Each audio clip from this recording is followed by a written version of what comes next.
함께 보실 하나님 말씀은 에베소서 4장 11절에서 16절까지 말씀입니다. 에베소서 4장 11절에서 16절까지 말씀, 우리 한 절씩 교독하시겠습니다. 그가 어떤 사람은 사도로, 어떤 사람은 선지자로, 어떤 사람은 복음 전하는 자로, 어떤 사람 목사와 교사로 삼으셨으니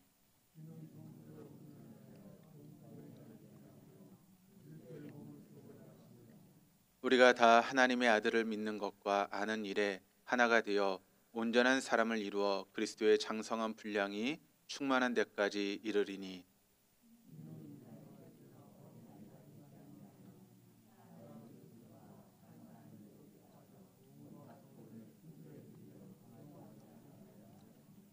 오직 사랑 안에서 참된 것을 하여 범사에 그에게까지 자랄지라. 그는 머리니 곧 그리스도라.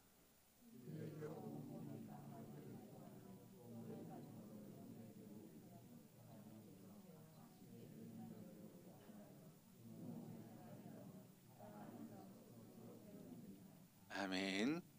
할렐루야. 우리 하나님 날마다 새 일을 행하십니다. 믿으십니까? 날마다 새 일을 행하신 하나님은 특별한 경우를 제하고는 사람을 통해서 일하십니다. 어떤 사람이죠? 영과 진리로 예배하는 사람. 영으로 예배한다라고 하는 것은 성령의 이끄심을 따라 예배하는 것이고, 또 진리로 예배한다라고 하는 것은 진리의 말씀 앞에 우리의 삶을 조정하고 또 그 말씀에 순종하는 것입니다. 오늘도 우리를 이끄시는 그 성령님과 함께 선포되는 진리의 말씀 앞에 여러분의 삶을 조정하시고 또 그 말씀에 순종해 나가심으로 지금도 하나님께서 이루어가신 새 역사의 주인공으로 남은 자로 쓰임받을 수 있는 우리 모두가 될 수 있기를 주님의 이름으로 축복합니다. 우리는 한 7주의 시간을 통해서 변화라고 하는 그런 주제를 가지고 한 2달 정도의 그런 시간을 통해서 함께 말씀을 나눴습니다. 변화라고 하는 그런 주제를 통해서 우리의 삶이 변화되어야 된다라고 하는 그런 시간을 가지면서 우리의 마음의 토양 작업을 하는 그런 시간을 가지게 되었습니다. 그럼 우리가 그런 토양 작업을 하는 이유는 무엇 때문일까요? 뭐라고 말씀을 드렸습니까? 열매를 맺기 위해서다라고 말씀을 드렸죠. 그것도 그냥 열매가 아니라 30배, 60배, 100배의 열매를 맺기 위해서 우리가 토양 작업하는 그런 시간들이 필요하다는 것입니다. 그래서 우리의 마음이 토양 작업이 되어서 옥토와 같은 그런 마음밭이 되어진다면 그때 말씀의 씨앗이 뿌려지게 될 것이고, 또 말씀의 씨앗이 뿌려지면 우린 저절로 30배, 60배, 100배의 결실을 맺는 그런 복된 삶을 살아갈 수 있게 된다는 것이죠. 그러므로 여러분의 마음밭이 토양 작업이 되어서 옥토와 같은 마음밭이 되었다면 그때 하나님 말씀이 뿌려지게 될 때 여러분의 삶을 통해서 30배, 60배, 100배의 결실을 맺는 그런 놀라운 일들을 경험하게 될 줄로 믿습니다. 요한복음 15장 1절 말씀을 보시면 나는 참 포도나무요 내 아버지는 농부시다라고 그렇게 이야기를 하고 있습니다. 그러니까 우리 하나님을 표현하면서 뭐라고 표현하고 있는가 하면 우리 하나님은 아버지는 농부가 되시는 분이시다라고 그렇게 말씀하고 있는 것이죠. 농부이신 우리 하나님 아버지께서 지난 7주 동안 토양 작업을 마친 여러분들에게 반드시 30배, 60배, 100배의 결실을 거두게 하실 것입니다. 그렇다면 여러분, 우리의 삶 가운데 무엇이 중요할까요? 운전할 때 가장 중요한 건 뭐라고 말씀을 드렸습니까? 안전벨트를 매는 것이다 라고 말씀을 드렸죠. 안전벨트를 매야 어떤 사고가 일어나도 우리가 안전을 보장할 수 있는 것입니다. 그래서 보통 안전벨트를 뭐라고 이야기를 하는가 하면 생명줄이다 라고 그렇게 이야기를 하지 않습니까? 근데 우리의 신앙에도 안전벨트가 필요하다라고 하는 것을 말씀을 드렸는데, 그 신앙의 안전벨트는 4가지다라고 말씀을 드렸습니다. 첫 번째는 주일 성수, 두 번째는 11조 생활, 세 번째는 목장 참석, 그리고 네 번째는 바로 연합교회 사역이다라고 말씀을 드렸죠. 주일 성수와 11조 신앙이 하나님과의 관계 속에서 주어지는 안전벨트라면, 목장 참석과 연합교회 사역은 성도들 간에, 사람들 사이에 이루어지는 그런 안전벨트라고 이야기할 수 있습니다. 그래서 이것이 시줄과 날줄이 되어서 우리의 삶을, 우리의 신앙을 지켜주는 건강한 생명벨트가 된다라고 하는 것을 우리가 함께 말씀을 통해 나누고 있습니다. 우리가 4주 정도 이 말씀을 지금 나누려고 하는데 지난 2주를 통해서 주일 성수에 대한 말씀을 나눴고 또 지난주는 11조에 대한 말씀을 나눴습니다. 오늘은 목장 참석에 대한 그런 말씀을 나누게 될 텐데 이 말씀을 나누기 전에 다시 한번 선악과의 의미를 한번 다시 한번 살펴보고 말씀을 보도록 하겠습니다. 왜 하나님은 우리 인간이 뻔히 선악과를 따먹을 줄 아시면서도 그 여러분 에덴 동산 중앙, 그러니까 가장 잘 보이는 그 자리에 선악과를 만들어 놓으셨을까요? 여러분 그 이유가 무엇 때문입니까? 인간이 뻔히 선악과를 따먹을 줄 알면서도 하나님께서 인간을 죄를 짓게 만드시기 위해서 의도적으로 여러분 선악과를 동산 중앙에 만들어 놓으셨겠습니까? 그것은 아닐 것입니다. 그렇다면 왜 하나님께 선악과를 만들어 놓으셨는가? 우리가 그것을 먼저 알기 전에 선악과가 무엇인가를 알아야 된다고 말씀을 드렸죠. 선악과가 무엇입니까? 선악과가 뭐죠? 제가 2주를 계속 똑같은 말씀을 하고 있는데 여러분 선악과가 뭡니까? 선악을 알게 하는 나무죠. 그런데 그런 의미가 있는 것이 아니라 더 깊은 의미가 있다라고 말씀을 드렸죠. 어떤 의미가 있습니까? 바로 하나님은 창조주 되시는 분이시고 우리는 피조물이라고 하는 그 경계선을 구분하는 것, 그것이 바로 선악과의 의미다라고 말씀을 드렸습니다. 아담이 자신이 하나님의 피조물임을 되새기고 하나님께서 나의 주인 되심을 고백하며 그렇게 신호도로 만든 것이 바로 선악과라고 하는 것이죠. 그래서 인류의 시조인 아담이 그 선악과를 바라볼 때마다 여러분 어떤 생각을 하게 됩니까? 나는 하나님 만드신 피조물이지. 그리고 하나님은 내 위에는 하나님께서 계시고 나는 그분의 말씀에 순종하는 삶을 살아가야 돼. 그러니까 선악과를 바라볼 때마다 그 선악과는 내가 절대 따먹으면 안 돼. 그것은 하나님과 나를 구분짓는 경계선이기 때문에 나는 그 말씀에 순종해야 돼. 그리고 그 하나님과 내가 사귐을 갖고 그 하나님께 의존하며 살아갈 때 나는 가장 행복한 삶을 살아갈 수 있다라고 하는 것을 선악과를 바라볼 때마다 아담은 깨닫게 되는 것입니다. 그래서 끊임없이 그것을 새길 수 있도록 만들어 놓은 것이 바로 선악과라고 하는 것이죠. 그래서 그 선악과를 바라볼 때마다 창조주 하나님과 바로 인간을 구분하는 그 경계선이 되는 것입니다. 그런데 인간이었던 아담이 그 선악과를 따먹었습니다. 여러분 그것이 무슨 뜻입니까? 그게 왜 죄가 되고 인류의 죽음과 고통을 가져왔을까요? 여러분 선악과를 따먹었다라고 하는 것은 그저 과일나무 하나 열매를 따먹은 것이 아니지 않습니까? 그것은 바로 하나님 말씀에 대한 불순종을 의미하는 것이고 의도적으로 하나님 앞에 말씀을 명령을 어긴 것을 의미하는 것입니다. 그러니까 하나님이 하나님 되시고 인간이 인간 되어지는 그 구분하는 경계선을 한계선을 인간 스스로 파괴한 것이다라고 우리가 이야기할 수 있는 것입니다. 그러니까 선악과 사건을 우리가 이야기를 한다면 한마디로 바로 하나님에 대한 인간의 불순종 사건이다라고 우리가 이야기할 수 있는 것입니다. 그 말의 의미는 내 인생에 더 이상 하나님은 필요 없습니다. 그저 내 마음대로 살아가겠습니다. 내 인생은 나의 것이니까 내가 원하는 대로 내 속에 넣으른 대로 내가 하고 싶은 대로 하나님의 간섭은 필요 없고 내 마음대로 살겠습니다라고 하는 것이 바로 인간이 선악과를 따먹은 사건의 의미라고 하는 것이죠. 그러므로 이것은 단순한 사건이 아닙니다.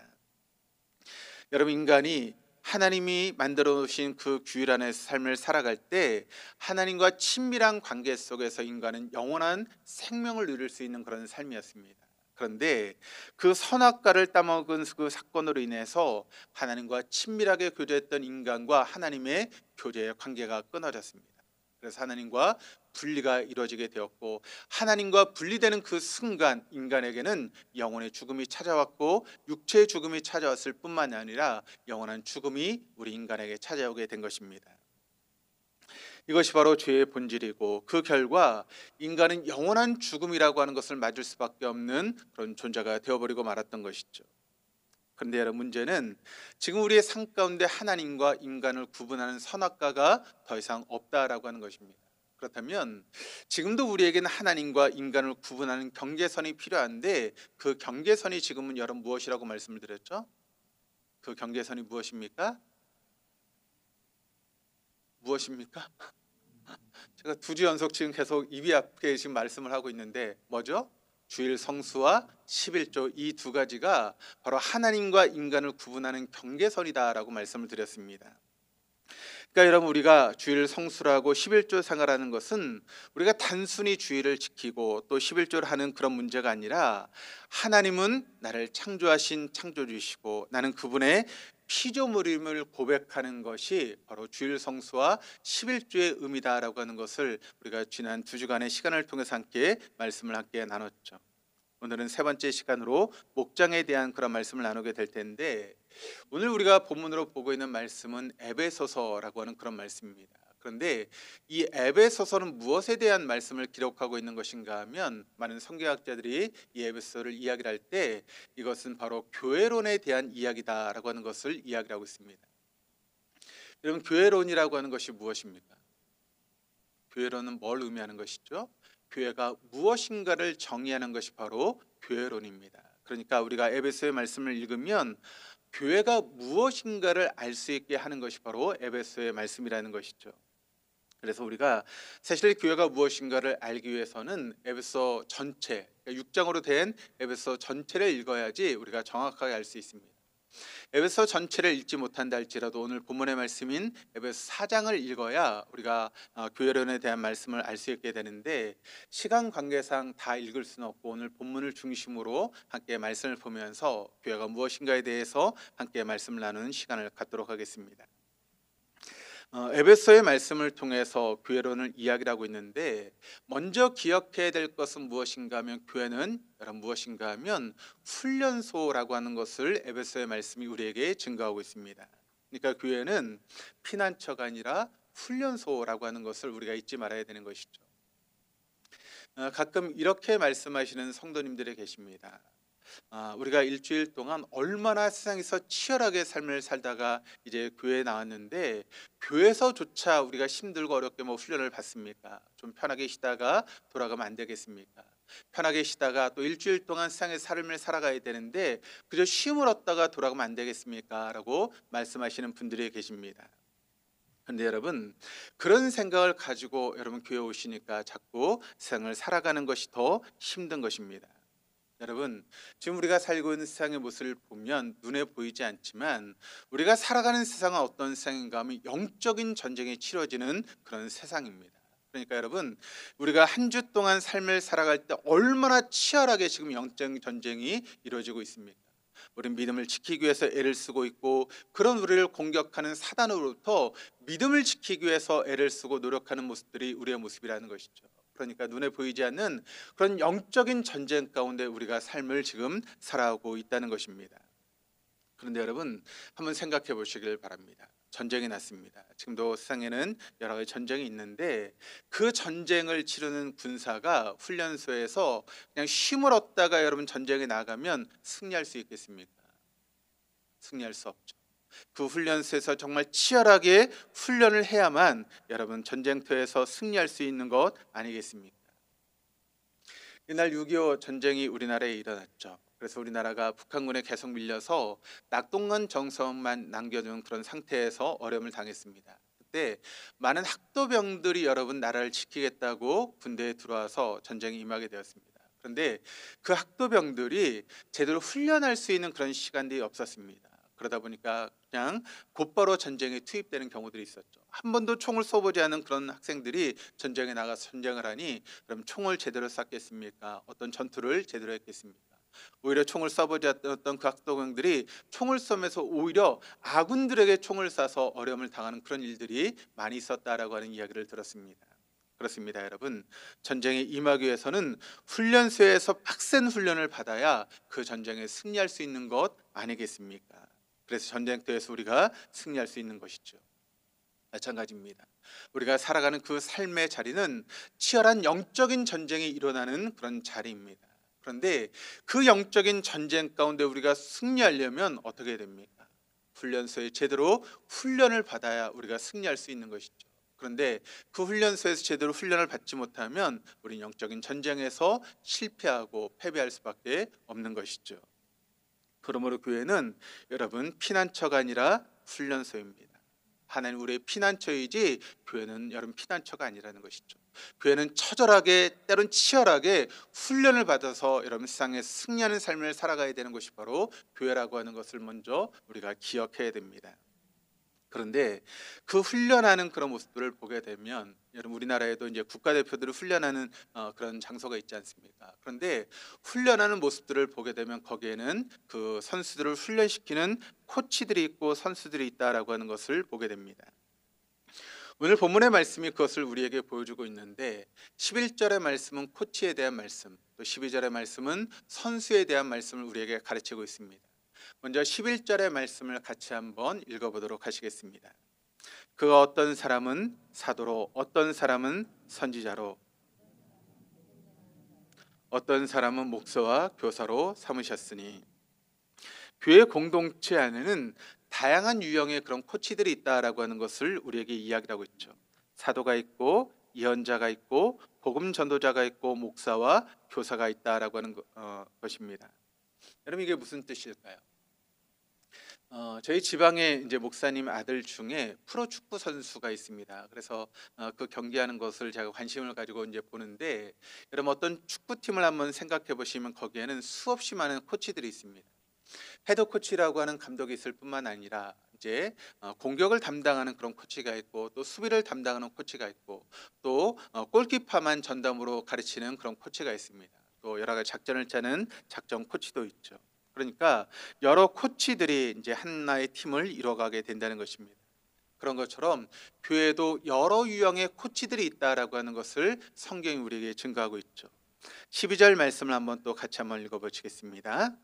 이는 성도를 온전하게 하여 봉사의 일을 하게 하며 그리스도의 몸을 세우게 하려 하심이라. 그러니까 11절에 여러 종류의 코치들이 있다라고 말씀하고 있는데, 그렇게 많은 코치들이 있는 이유가 무엇인가? 12절 말씀이 이렇게 증거합니다. 첫째로 성도들 즉 선수들을 준비하게 하기 위해서 코치들이 필요하고, 두 번째는 봉사일을 하게 하기 위해서 코치가 필요하고, 세 번째는 모두가 함께 그리스도의 몸을 세우게 하기 위해서 바로 코치가 필요하다라고 하는 것을 성경이 우리에게 이야기를 하고 있습니다. 그러니까 여러분 코치의 역할은 분명합니다. 어떤 역할인가 하면 성도들을 잘 훈련시켜서 그라운드를 누비며 아주 멋진 플레이어가 될 수 있도록 그렇게 돕는 것이 바로 코치의 역할이라는 것이죠. 그런데 그게 구체적으로 무엇을 의미하는가 하면 바로 봉사일을 하게 만드는 것, 그것이 바로 코치의 역할이라는 것입니다. 그러니까 코치라고 할 수 있는 목회자가 우리 성도들을 잘 훈련시켜서 우리 성도님들이 봉사일을 할 수 있도록 만들어 가는 것, 그것이 코치의 역할이고, 또 함께 그리스도의 몸을 함께 세워갈 수 있도록 만드는 것이 바로 코치의 역할이다라고 하는 것을 우리에게 증거하고 있는 것이죠. 그렇다면 봉사일을 하게 한다라고 하는 것이 여러분 또 어떤 의미겠습니까? 우리말 성경보다는 킹 제임스 버전 영어 성경이 우리에게 좀 더 자세하게 이야기를 하고 있는데, 킹 제임스 버전으로 우리가 12절 말씀을 읽어보시면 중간 부분을 이렇게 설명을 하고 있습니다. For the work, 그러니까 일을 하게 하는데 어떤 일을 하게 하는가 하면 of the ministry, 그러니까 미니스트리 일을 하게 한다. 그러니까 목회 일을 하게 한다라고 하는 그런 뜻입니다. 미니스트리가 바로 목회라고 하는 그런 뜻이고, 미니스터가 목회자를 의미하기 때문에 목회 일을 하게 만드는 것이다라고 그렇게 이야기를 하고 있는 것이죠. 그러니까 여러분 우리가 봉사를 한다라고 하는 이 말의 의미가 어떤 일인가 하면 바로 목회를 하게 한다라고 하는 그런 의미입니다. 그러니까 목회자들은 성도들을 뛰어난 선수로 훈련시키고, 성도들은 목회 일을 하는 것이다라고 그렇게 설명하고 있는 것이죠. 사실 코치라고 하는 사람들은 선수들을 위해서 존재하죠. 여러분 코치가 그 자신의 가르치는 선수를 통해서 여러분 평가받는 것 아니겠습니까? 많은 코치들을 보면 나름대로 이제 선수 생활을 거치고 이제 코치의 역할을 하게 되지 않습니까? 그런데 선수 생활에 아무리 훌륭한 그런 업적을 쌓고 이름이 뛰어난 선수라 할지라도 지금 감독이 되어서 그 가르치는 팀이, 또 가르치는 선수가 제대로 받지 못한다면 여러분 그 감독으로서의 그 선수는 별로 의미가 없는 것입니다. 근데 어떤 이제 그 감독들을 보면 선수 시절에 무명의 선수였습니다. 이름이 알려지지 않았던 그런 선수가 이제 감독이 되었는데, 그 감독으로서 그 팀을 잘 정비하고 또 선수를 잘 가르쳐서 좋은 성적을 내는 그런 감독이 있다라고 한번 생각해 보시길 바랍니다. 그러면 어떤 감독이 더 인정을 받고 평가가 좋겠습니까? 좋은 선수 생활을 보낸 그 감독이 여러분 좋은 평가를 받겠습니까? 무명의 선수였지만 지금 팀을 잘 관리하는 여러분 감독이 좋은 평가를 받겠습니까? 감독은 선수를 통해서 평가를 받는 것입니다. 자기가 가르치는 그 팀이 얼마나 좋은 팀이냐에 따라서 바로 감독이 평가를 받게 되는 것이죠. 성도들의 궁극적인 또 목표는 무엇입니까? 바로 좋은 선수가 되는 것이죠. 좋은 선수가 된다라고 하는 것은 또 어떤 의미가 있겠습니까? 13절 말씀을 또 같이 한번 읽어보시겠습니다. 우리가 다 하나님의 아들을 믿는 것과 아는 일에 하나가 되어 온전한 사람을 이루어 그리스도의 장성한 분량에 충만한 데까지 이르리니. 성도들의 궁극적인 목표는 어디에 이루어져야 되는가 하면 그리스도의 충만한 그런 지경까지, 경지에까지 이르러야 된다라고 하는 것을 우리에게 이야기를 하고 있습니다. 그러기 위해서 하나님의 아들을 믿는 일과 아는 일에 하나가 되어서 온전한 사람이 되도록 노력하는 삶이 필요하다는 것이죠. 제가 여러분에게 한번 질문하겠습니다. 여러분, 하나님의 아들을 믿는 것과 그리고 하나님의 아들을 아는 것, 이것이 여러분 똑같은 말입니까? 틀린 말입니까? 믿는 것과 아는 것, 이것이 똑같은 말입니까? 틀린 말입니까? 틀린 말이죠. 믿는다는 것과 아는 것은 틀린 것입니다. 좀 쉽게 이야기를 하면 암기된 신앙과 경험된 신앙은 다른 신앙이다라고 하는 것이죠. 우리가 열심히 성경을 통독하면 성경을 읽습니다. 또 설교의 말씀을 듣고 또 소그룹을 통해 성경을 배우고 있습니다. 그런데 우리의 신앙이 거기서 끝나버리니까 우리의 신앙이 믿음이 자라가지 않는 것입니다. 우리가 여러분 성경을 읽고 또 설교를 듣고 또 소그룹을 통해 성경을 배우면 그것을 내 삶 가운데 실천하지 않으면 그것은 우리에게 전혀 도움이 되지 않는다는 것이죠. 내가 성경에서 배운 대로 훈련받은 대로 실제로 경험하는 그런 시간들이 우리에게 필요하다라고 하는 것이죠. 제가 지난 2주 동안 설교를 통해서 여러분에게 말씀하신 것이 있습니다. 뭘 설교했죠? 지난 2주 동안 뭘 설교했습니까? 주일 성수에 대한 그런 말씀을 설교를 드렸고 또 11주에 대한 말씀을 여러분에게 설교를 드렸습니다. 그런데 여러분이 그 설교를 듣고 그냥 설교를 듣는 것으로 끝나버린다면 그 설교는 아무런 의미가 없는 설교일 수밖에 없다는 것입니다. 그런데 그 설교를 듣고 여러분이 그래 내가 그런 삶을 살아가야지 마음에 작정을 하시고 한번 그렇게 살아가는 것입니다. 주일 성수가 어떤 의미를 가지고 있는지 온전히 그 하루를 주님 앞에 바치는 그런 시간을 가지는 것이고, 또 내가 지금까지 11조 생활을 하지 않았다면 그 말씀 앞에 도전을 받고 11조 생활 한번 도전해 보시는 것입니다. 그렇게 삶을 살아가면서 그렇구나, 진짜 하나님이 살아계시구나, 진짜 하나님께서 내 삶 가운데 역사하시는구나 라고 하는 것을 경험하면 여러분 우리의 믿음이 어떻게 될까요? 한 단계 성숙해 갈 수 있다는 것입니다. 그런데 아무리 설교를 들어도 그 설교를 듣고 그냥 끝나버린다면 우리의 믿음은 처음 믿었던 신앙이나 지금이나 별반 다르지 않은 똑같은 그런 믿음으로 살아갈 수밖에 없다는 것입니다. 그래서 신앙은 여러분 경험한 신앙과 아는 신앙과 전혀 다르다는 것입니다. 저는 사랑하는 우리 동도의 교우들이 경험된 신앙을 가지고 살아갈 수 있기를 주님의 이름으로 축복합니다. 그러기 위해서 말씀에 도전해 보시기를 바랍니다. 그 말씀을 실천해 보시기를 바랍니다. 들은 말씀 그대로 한번 삶을 살아보시기를 바랍니다. 그때 우리의 삶 가운데 우리와 함께 하시고 우리를 도우시고 우리를 이끌어 가시는 하나님을 경험할 수만 있다면 여러분의 신앙은 더욱더 성장하고 여러분의 신앙은 그리스도의 충만한 때까지 이룰 수 있는 그런 신앙이 되어줄 수 있다라고 하는 것을 믿을 수 있기를 바랍니다. 그런데 우리가 여러분 그 도전 앞에 두려움을 가지고 우리가 신앙하지 못한다면 우리의 신앙은 언제나 그 자리일 수밖에 없다라고 하는 것을 여러분 잊지 마시기를 바랍니다. 그렇다면 우리가 그렇게 하기 위해서 어떻게 해야 될까요? 바로 우리의 믿음이 자라가야 되는 것이겠죠. 그런데 14절에 또 이렇게 이야기를 합니다. 같이 한번 읽어보시겠습니다. 이는 우리가 이제부터 어린아이가 되지 아니하여 사람의 속임수와 간산 유혹에 빠져 온갖 교훈의 풍조에 밀려 요동하지 않게 하려 함이라. 14절 말씀을 통해서 왜 우리의 믿음이 자라가지 않는가, 그 이유가 무엇이라고 말씀하고 있습니까?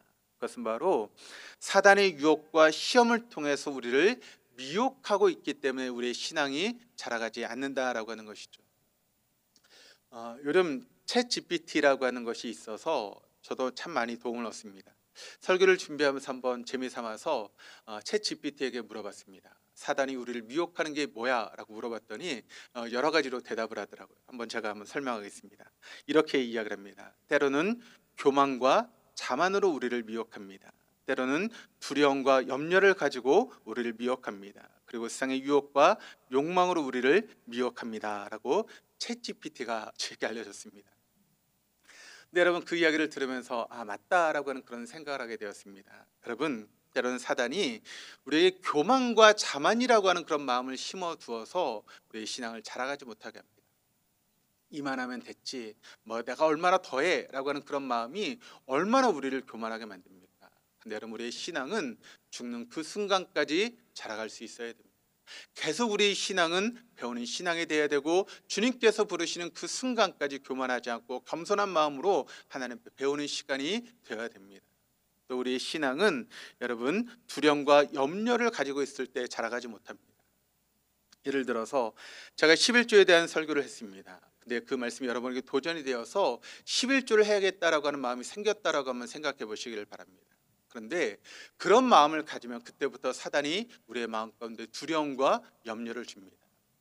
내가 하지 않았던 11조를 하게 되면 내 생활비의 일부가 없어지게 되는데, 혹시 11조를 하게 되었을 때 내 생활 가운데 물질적인 어려움이 찾으면 어떻게 될까라고 하는 그런 두려움이 생기고, 또 어떤 문제가 생겼을 때 그것을 어떻게 풀어나갈까라고 하는 염려가 생기면서, 그런 염려와 두려움이 우리 안에 엄습하게 되면 11조를 해야겠다라고 하는 그런 마음과 생각이 사라지게 되는 것이죠. 그러면 우리의 믿음이 자라갈 수 없는 것입니다. 또한 사단은 때로는 우리에게 세상의 유혹과 또 욕망으로서 우리를 미혹하면서 우리의 신앙이 자라가지 못하도록 미혹하는 그런 모습들이 있다라고 하는 것입니다. 사단이 이런 여러 가지 것을 가지고 우리를 미혹하고 있는 것이죠. 그렇다면 그런 사단의 유혹에 우리가 어떻게 이겨낼 수 있을까요? 어떻게 그 사단의 유혹을 뿌리치고 우리가 믿음으로 성장할 수 있는 그런 삶을 살아갈 수 있는 것이겠습니까? 바로 공동체 안에 있을 때 그런 삶을 살아갈 수 있다라고 하는 것을 여러분 믿으시기를 바랍니다. 여러분, 우리가 공동체 안에서 함께 신앙생활을 하면서 함께 도전을 받고 함께 힘을 얻으면서 우리가 그 믿음을 이겨나가는 것이죠. 예를 들어서 11조에 대한 말씀을 함께 나누고 내가 11조를 해야겠다고 생각을 했습니다. 그런데 두려움이 우리에게 찾아왔습니다. 그래서 11조를 하면 내가 어떻게 될까라고 하는 그런 두려움 가운데 주저하고 있을 때, 우리 주변에 함께 신앙의 공동체를 이루고 있는 목장 안에서 먼저 그런 경험을 했던 사람들이, 그래 내가 믿음을 했더니 하나님께서 내 삶을 지키시고 인도해 주셔서 11조 생활할 수 있게 만들었다라고 하는 그런 이야기를 들으면, 그 이야기가 우리에게 힘이 되고 그 간증이 우리에게 능력이 되어서 얼마든지 그런 일을 감당할 수 있는 그런 삶을 살아갈 수 있게 된다는 것입니다. 그러니까 나의 혼자의 힘으로는 할 수 없지만 이미 그 길을 걸어갔던 사람들의 그 간증의 이야기를 들으면서 우리 역시도 그와 같은 삶을 얼마든지 살아갈 수 있게 된다라고 하는 것을 우리가 알게 되는 것이죠. 그런 의미에서 여러분, 공동체는 너무나 중요한 것입니다. 그래서 교회를 가르칠 때 가르칠 교자와 모일 회자를 쓰는 것입니다. 모임을 갖는 것, 그것이 바로 교회라고 하는 것을 우리가 알아야 되는 것이죠. 믿음의 뿌리를 내리지 못하는 성도들은 사단의 강교한 술수에 빠져서 온갖 교훈의 풍조에 흔들리거나 또 이리저리 밀려다니게 되는 것입니다. 우리가 어떻게 해야 됩니까? 머리신 주님에게까지 계속 이르러야 되는데, 그렇게 그리스도의 충만한 경지까지 다다른 사람들에게는 두 가지 특징이 나타나게 된다는 것입니다. 15절 말씀을 또 같이 한번 읽어보시겠습니다. 오직 사랑 안에서 참된 것을 하며 범사에 그에게까지 자랄지라. 그는 머리니 곧 그리스도라. 그리스도께 다다른 그 사람들에게는 두 가지 특징이 나타나게 되는데, 사랑과 진리, 이 두 가지가 그 상 가운데 나타나게 된다는 것입니다. 그래서 우리 입술에는 진리, 하나님 말씀이 떠나지 않는다는 것이죠. 또 우리의 삶 가운데는 사랑, 즉 모든 것들이 주님께로부터는 사랑이 마르지 않는 그런 사랑의 삶을 살아가게 된다는 것입니다. 그래서 여러분, 주님께 다다른 사람의 삶의 모습을 보면 언제나 그 입술 가운데 하나님 말씀이 떠나지 않습니다. 그리고 그가 하는 모든 행동들이 사랑에 기반한 그런 행동을 하고 있다라고 하는 것을 우리가 알 수 있게 되는 것입니다. 계속 이어지는 16절의 말씀을 또 같이 한번 읽어보시겠습니다. 그에게서 온몸이 각 마디를 통하여 도움을 받음으로 연결되고 결합되어 각 지체의 분량대로 역사하여 그 몸을 자라게 하며 사랑 안에 스스로 세우느니라. 그렇습니다. 우리는 개인이 아니라 몸의 일부입니다. 우리의 지체, 머리가 되시는 그리스도께 붙어있는 몸의 지체라고 하는 것이죠. 무엇보다도 중요한 것은 각 지체가 사랑으로 연결되고 사랑 안에서 몸이 온전히 건설된다, 세워진다라고 하는 그런 이야기를 우리에게 하고 있습니다. 그럼 우리가 몸을 세우려면 어떻게 해야 됩니까? 바로 예수님은 교회의 머리십니다. 또 교회는 예수님의 몸이라고 말씀하고 있는데, 따라서 몸의 각 지체인 우리들이 머리신 예수님께 온전히 붙어 있기만 하면 우리가 그렇게 자라갈 수 있고 또 우리의 몸을 세워갈 수 있게 된다는 것이죠. 요한복음 15장 9절에서 11절 말씀이 그것을 우리에게 증거하고 있는데, 또 같이 한번 읽어보시겠습니다. 아버지께서 나를 사랑하신 것 같이 나도 너희를 사랑하였으니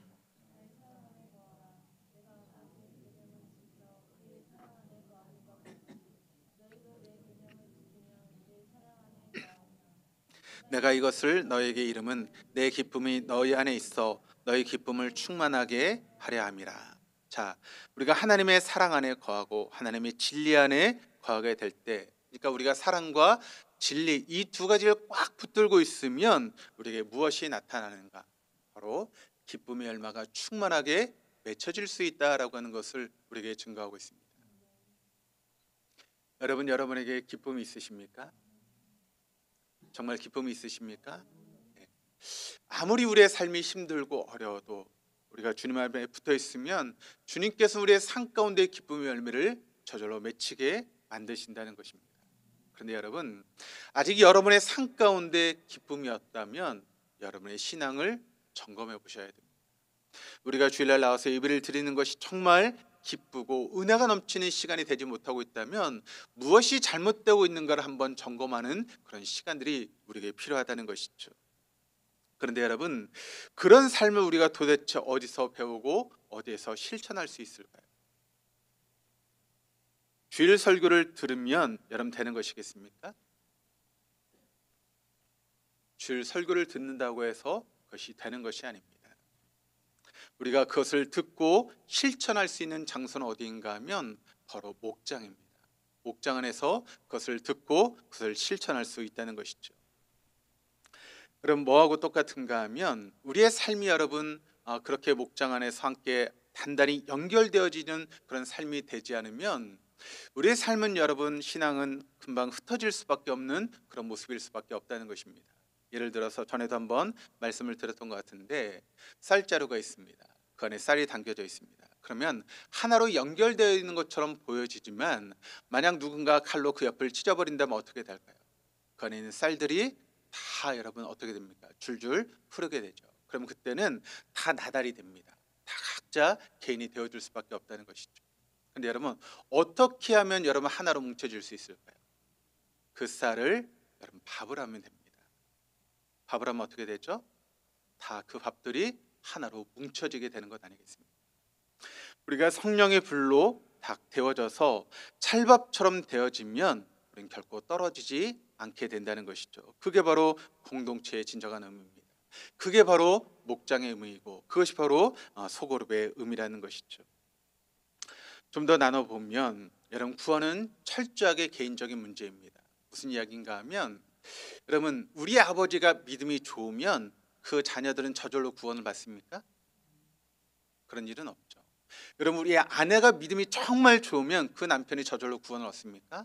그런 일도 있을 수 없습니다. 구원은 전적으로 개인적인 문제입니다. 내가 주님과의 개인적인 만남을 통해서 예수님을 나의 구주와 주님으로 영접할 때만 우리에게 구원의 놀라운 은혜가 주어지게 되는 것입니다. 누가복음 17장 34절 35절이 이렇게 증거합니다. 내가 너에게 이르노니 그 밤에 둘이 한 자리에 누워 있음에 하나는 데려감을 얻고 하나는 버려둠을 당할 것이요 두 여자가 함께 맷돌을 갈고 있음에 하나는 데려감을 얻고 하나는 버려둠을 당할 것이니라. 아무리 한 침대에 누워 자는 그런 친한 사이라 할지라도 한 사람은 데려감을 얻고 한 사람은 버려질 수밖에 없다라고 하는 것입니다. 그러므로 구원은 철저하게 개인적인 문제라고 하는 것이죠. 그러면 개인적으로 열심히 신앙생활하면 되지 왜 목사님 귀찮게 자꾸 목장을 강조하고 또 그룹을 또 공동체를 강조하시는 것입니까? 라고 우리가 생각할 수 있죠. 근데 여러분, 그런 신앙생활은 혼자 죽었다 깨어나도 할 수 없기 때문에 그렇습니다. 신앙생활을 정말 잘하려면 그 소그룹 안에서 목장 안에서 함께 삶을 나누고 함께 간증을 나누고 함께 도움을 얻을 때 우리의 신앙이 온전한 신앙이 되어줄 수 있다고 하는 것입니다. 우리가 어디서 여러분 신앙을 배울 수 있습니까? 그죠? 우리가 주일날 나와서 이 주일 설교 한번 듣는 것으로 우리가 여러분 신앙의 모습을 배울 수 있습니까? 그럴 수 없다는 것입니다. 함께 목장 안에서 함께 간증을 나누고 함께 삶을 나누면서 우리가 서로 신앙의 도전을 받고 함께 배워나갈 수 있는 것입니다. 그렇기 때문에 목장이 중요하다고 하는 것이죠. 전도서 4장 9절에서 12절까지 말씀을 같이 한번 읽어보시겠습니다. 두 사람이 한 사람보다 나음은 그들이 수고함으로 좋은 상을 얻을 것입니다. 혹시 그들이 넘어지며 하나가 그 동물을 붙들어 일으키려니와 홀로 있어 넘어지고 붙들어 일으킬 자가 없는 자에게는 화가 있으리라. 또 두 사람이 함께 누우면 따뜻하거니와 한 사람이 어찌 따뜻하랴. 한 사람이면 패하겠거니와 두 사람이 맞설 수 있나니 세 겹줄은 쉽게 끊어지지 아니하느니라.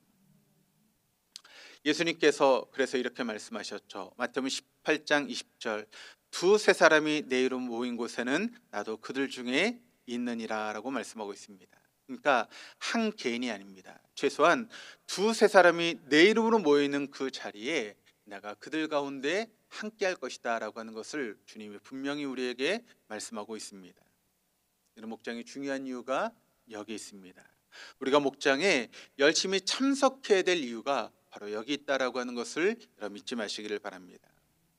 아무리 신앙이 좋은 사람도 여러분 시험이 찾아오고 어려움이 찾아올 때가 있습니다. 그래서 신앙이 넘어지는 순간이 있다는 것이죠. 그런데 우리가 공동체 안에 있으면 우리가 넘어졌을 때 일으켜줄 사람이 있습니다. 그런데 우리가 공동체 안에 있지 않으면 우리를 일으켜줄 사람이 없어서 우리가 신앙의 회복이 이루어질 수 없다라고 하는 것입니다. 그러면 성경 중에 복음서는 예수님 말씀과 행적을 기록해 놓은 책입니다. 그래서 우리가 복음서를 잘 보면 예수님이 하셨던 말씀이나 행동을 우리가 알 수 있게 되는 것이죠.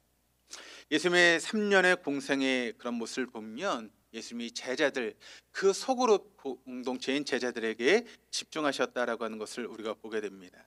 그래서 그 제자들에게 집중하셔서 두 가지를 집중하셨는데, 하나는 무엇인가 하면 12명의 소그룹 공동체, 그것을 집중하셨고, 또 하나는 리더 훈련에 대해서 집중하셨던 모습을 우리가 보게 됩니다.